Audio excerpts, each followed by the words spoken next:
AP ప్రభుత్వం అన్ని వర్గాల సంక్షేమం కోసం వివిధ పథకాలను అందిస్తూ ప్రజల మద్దతు కోసం ప్రయత్నం చేస్తున్న విషయం తెలిసిందే. ఇక ఇదే సమయంలో ఆంధ్రప్రదేశ్ ప్రజలకు, ముఖ్యంగా నిరుపేదలకు దసరా పండుగకు మరో శుభవార్తను అందిస్తోంది ఏపీ సర్కార్.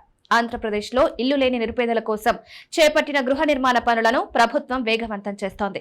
విజయదశమి నాటికి గృహ ప్రవేశాలు జరిగేలా అధికారులు చర్యలు తీసుకుంటున్నారు.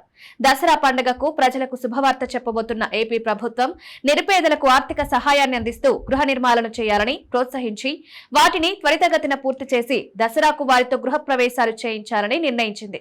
దీనికోసం గృహ నిర్మాణ శాఖ అధికారులు క్షేత్రస్థాయిలో పనులను పర్యవేక్షిస్తున్నారు. త్వరితగతిన పనులను పూర్తి చేయడానికి ప్రయత్నాలు చేస్తున్నారు. దసరా కానుకగా ఆంధ్రప్రదేశ్ రాష్ట్రంలో 3 లక్షల గృహ ప్రవేశాలు జరిగేలా ప్రభుత్వం పనులు చేయిస్తోంది. సంక్రాంతి నాటికి మరో 2 లక్షల ఇళ్ల నిర్మాణం పూర్తి చేసి లబ్ధిదారులకు అప్పగించేలా కసరత్తు ముమ్మరం చేసింది. వచ్చే మార్చి కల్లా ఆంధ్రప్రదేశ్ రాష్ట్రంలో 10 లక్షల ఇళ్ల నిర్మాణాన్ని పూర్తి చేసే లక్ష్యంతో ముందుకు వెళ్తోంది. ప్రభుత్వం ఎస్సీ, బీసీ వర్గాలకు 50,000 రూపాయలు, ఎస్టీ వర్గానికి 75,000 రూపాయల చొప్పున ఆర్థిక సహాయం అందించి వీరి గృహ నిర్మాణాలకు బాసటగా నిలిచింది.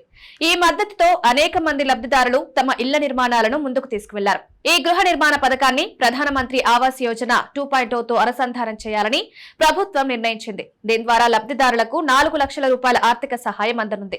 ఈ సమయంలో కేంద్ర 60% వాటా భరిస్తే రాష్ట్ర ప్రభుత్వం 40% వాటా ఇస్తుంది. ప్రస్తుతం roof cost, lintel level, room level దశల్లో ఉన్న ఇల్లు త్వరగా పూర్తయ్యేలా అధికారులు ప్రత్యేక శ్రద్ధ వహిస్తున్నారు. ఇళ్ల స్థలం లేని వారికి పట్టణాల్లో 2 సెంట్లు, గ్రామాలలో 3 సెంట్ల భూమిని కేటాయించాలని కూడా ప్రభుత్వం నిర్ణయం తీసుకుంది. గృహ నిర్మాణాలు జరుగుతున్న వారితో దసరా పండుగ నాటికి గృహ ప్రవేశాలు చేయించాలని ప్రభుత్వం భావిస్తోంది. మరి దసరా పండుగ నాటికి ఎన్ని ఇళ్లు పూర్తవుతాయి, ఎంతమందితో ప్రభుత్వం గృహ ప్రవేశాలు చేయించగలుగుతుందనేది తెలియాల్సి ఉంది. ఏదేమైనా పేదల జీవితాల్లో సంతోషం కోసం ఏపీ సర్కార్ శతవిధాలా ప్రయత్నాలు చేస్తోంది.